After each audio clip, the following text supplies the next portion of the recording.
Certainement que si tu ne l'as pas encore fait, c'est que tu n'en vois pas l'utilité. Et donc, au travers de cette vidéo, je vais essayer un peu de t'expliquer facilement comment est-ce que tu vas faire ton vision board et à quoi ça va servir.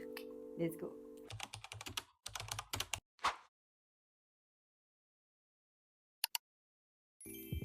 Hi Queens!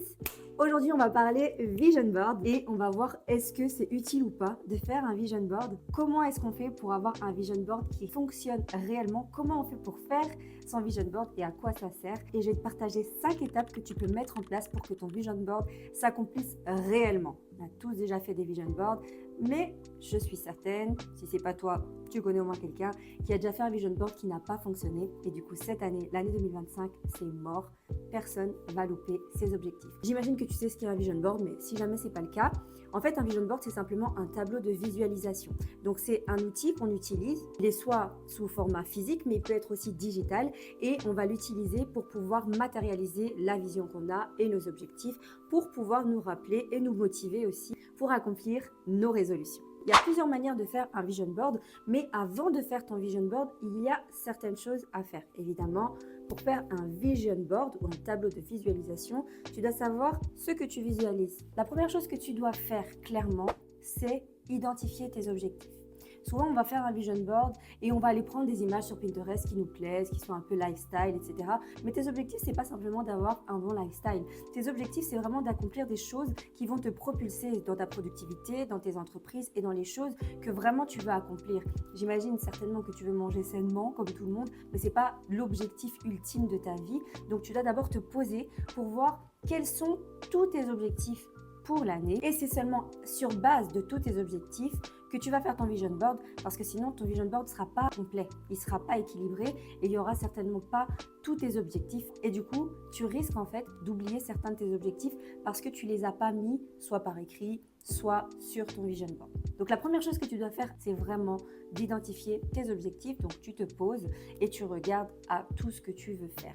Normalement, si tu as regardé ma vidéo précédente pour le bilan annuel ou écouté mes épisodes de podcast, tu as déjà tes objectifs.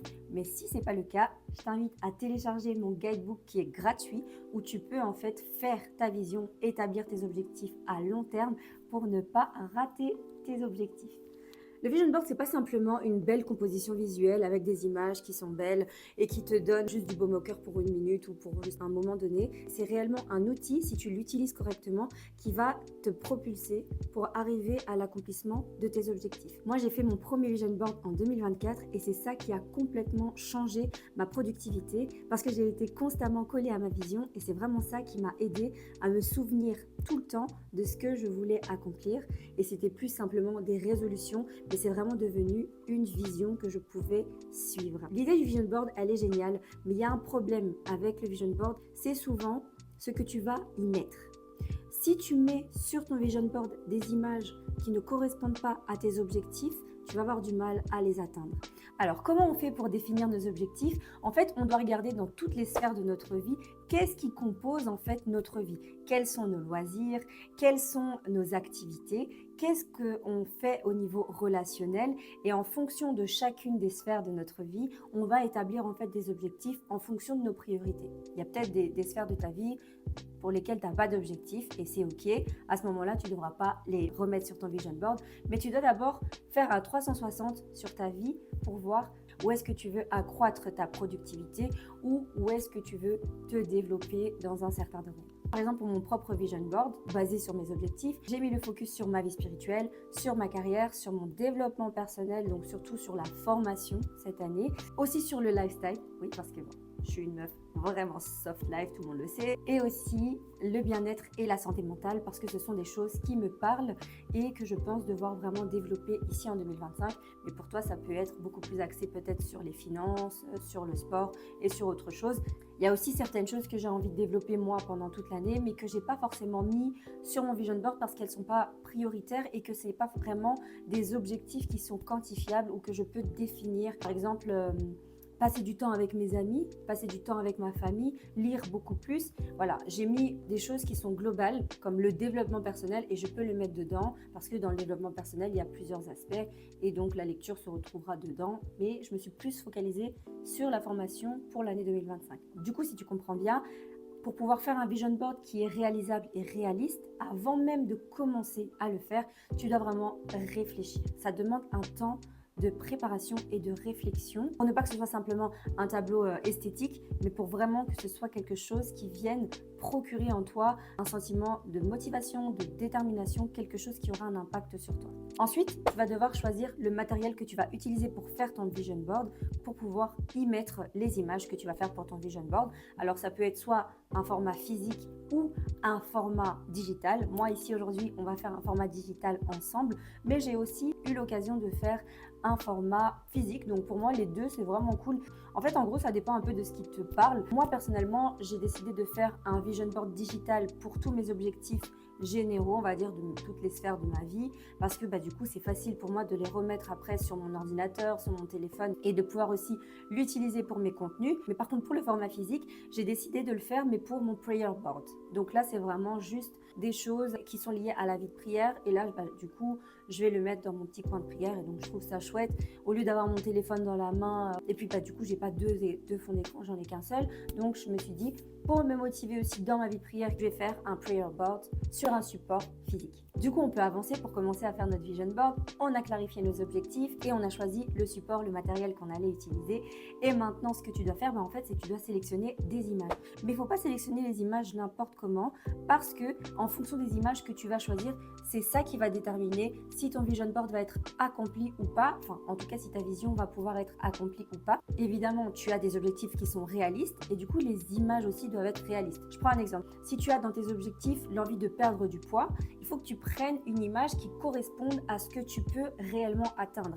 Si tu as un goal qui est totalement à l'opposé de ce que tu peux atteindre, au début de l'année, ça va fonctionner, mais la vision annuelle, elle est vraiment longue et tu risques vraiment de complètement ne même pas être motivé ou boosté par l'image. Donc, tu dois vraiment avoir des images qui soient réalistes pour chacun de tes objectifs. Moi, j'aime bien les choses qui sont vraiment sobres, donc je vais prendre des images qui vont vraiment me parler, moi, qui vont susciter en moi des émotions qui me parlent et aussi qui vont parler avec les différentes valeurs que j'ai. Du coup, dans mes images, je vais choisir des choses qui sont plus douces, des tons qui sont très neutres. Je ne vais pas prendre quelque chose de très coloré, par exemple, mais parce que c'est ce qui me parle à moi. Si toi, tu es quelqu'un qui est beaucoup plus créatif, qui aime les choses un peu plus folkloriques ou qui aime avoir un peu plus de peps dans ce que tu regardes, c'est possible que tu aies besoin d'avoir des images qui soient très colorées. C'est peut-être ça qui va te motiver. Du coup, c'est important de choisir des images qui vont permettre à ce que ton vision board soit homogène et cohérent.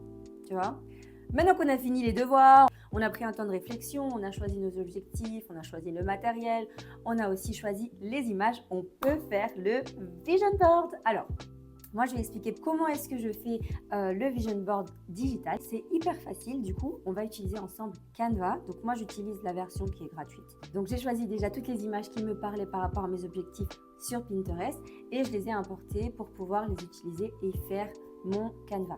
Vu que j'ai vraiment bien aimé faire l'exercice du vision board l'année dernière, j'ai envie de laisser place encore à ma créativité et donc je vais prendre un document vierge, mais c'est pas obligatoire parce que Canva propose des vision boards qui existent déjà et alors à ce moment-là, si tu n'as pas envie de te fatiguer à commencer à assembler des images, tu peux très bien prendre un modèle qui est existant et je te montrerai comment faire, mais moi je commence avec un document vierge et je le prends en mode présentation et ensuite ce que je vais faire c'est que je vais changer les dimensions pour l'adapter aux différents supports que je vais utiliser. Par rapport à l'année dernière, il y a quand même des objectifs qui vont me suivre, mais pour pouvoir être motivée, je refais un nouveau vision board parce que c'est vrai que mon vision board de 2024, franchement, je vous l'avais montré, je l'ai trop aimé et finalement je commence un peu à me lasser, donc je vais prendre des nouvelles images pour avoir encore le même sentiment que j'ai eu toute l'année 2024 avec ce vision board là. Allez, c'est parti pour faire le mien et je t'embarque avec moi. Comme je disais tout à l'heure, moi j'utilise Canva avec la version qui est gratuite et ce que je fais en fait c'est que je choisis créer un design et je prends le choix présentation. Voilà, donc là ça me met en fait une page qui est totalement vierge et que je peux en fait remplir moi-même. C'est aussi possible de pouvoir faire son vision board avec un modèle qui est déjà existant et alors en fait ce que tu fais c'est que tu vas simplement dans la barre de recherche et que tu vas taper vision board. Et là, ça va te proposer des idées de vision board qui sont déjà définies. Voilà. Donc, tu choisis quelque chose qui te représente, que tu aimes bien. Par exemple, voilà, choisis ça. Et tu vas personnaliser le modèle. Et comme ça, tu peux faire ton propre vision board avec les images qui te correspondent. Du coup, on retourne sur la présentation pour faire mon vision board. Et en fait, moi, ce que je vais faire, c'est que je vais m'amuser en fait à mettre les images une à une par rapport à ce que j'ai pris. Donc voilà, par exemple, j'ai décidé de me lever à 5h du matin. Et du coup, c'est le moment de kiffer. Donc là, j'assemble un peu les images comme ça me plaît. J'agrandis, je réduis. J'avoue, c'est un peu long, mais tu vas voir, ça vaut la peine parce qu'il est trop beau. Voilà, maintenant tu as toutes les clés pour pouvoir faire ton vision board et je suis sûre que tu vas le faire. Mais je vais quand même te partager quelques astuces pour être sûre que ton vision board ne tombe pas dans l'oubli parce que faire le vision board, c'est vraiment la maternelle de l'année, genre même la crèche, c'est le début. Le premier conseil que je te donnerais, c'est d'en faire un rituel. En gros, chaque jour, dans ta petite routine, tu regardes à tes objectifs et tu consultes ton vision board. La deuxième astuce que je voudrais te partager, c'est en fait de pouvoir réactualiser ton vision board après 3 mois ou 6 mois parce que c'est possible en fait que tu te rendes compte que tes objectifs ne sont pas du tout réalistes, que tu n'arriveras pas à les réaliser et donc ce sera difficile d'être encouragé par ton vision board si ce que tu as mis dessus ne correspond pas à tes attentes ou à ce que tu t'es promis. Et ça, c'est possible et c'est ok. Tu peux te dire, bah oui, j'ai décidé de perdre 20 kilos cette année et finalement, heureux événement, tu attends un enfant, tu vas pas te mettre au régime et donc du coup, il y a des choses que tu vas devoir enlever. Peut-être que tu auras des nouvelles responsabilités au travail et que tout ce qui est lié au développement personnel, tu vas devoir peut-être rééquilibrer un petit peu tes objectifs. Donc, reviens dessus. S'il est sur un support papier, tu décroches quelques photos et t'en mets des nouvelles. Si c'est sur un support digital, là c'est encore plus simple. Tu enlèves des images, tu télécharges d'autres images et tu refaçonnes ton vision board de manière à ce qu'il reste toujours cohérent et homogène visuellement parlant. Et aussi, moi je voudrais t'encourager à visualiser tes succès. Donc tu t'imagines comme si tu as déjà réalisé tes objectifs et ça va te booster, ça va te donner confiance en toi par la création justement d'une pensée qui est positive et ça va venir t'impacter positivement. Si jamais tu as du mal à établir ta vision ou à identifier quels sont tes objectifs et que tu ne sais pas trop comment t'y prendre pour pouvoir le faire, j'ai créé un guidebook qui est gratuit que tu peux télécharger grâce au lien qui est disponible en description. Tu as juste en fait à suivre les étapes pour pouvoir écrire ta vision et déterminer tes objectifs. Je te conseille de commencer par remplir le guidebook et ensuite seulement de faire ton vision board parce que du coup tu auras ta vision et tes objectifs et ce sera beaucoup plus clair pour identifier les images que tu dois prendre pour faire ton support visuel. J'espère que cette vidéo t'a plu. Si jamais tu es intéressé par mon contenu ou tu es intéressé peut-être par tout ce qui est lié au lifestyle, à la gestion du temps, à l'organisation personnelle, je t'invite à t'abonner. Mais aussi tu peux me suivre sur les réseaux sociaux, à savoir sur Instagram, sur TikTok ou même sur Spotify parce que j'ai un podcast qui est dédié à la gestion du temps. Et je te souhaite d'accomplir tous tes objectifs pour l'année 2025 grâce à ton vision board.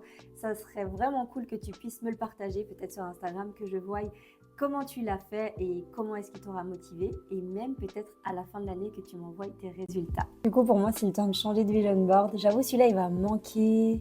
Je l'ai vraiment aimé toute l'année. Franchement, il m'a motivée. Du coup, je vais changer ça maintenant. Et voilà. Bon, j'avoue, il est quand même beau celui-là aussi. Il faut que je m'habitue, quoi.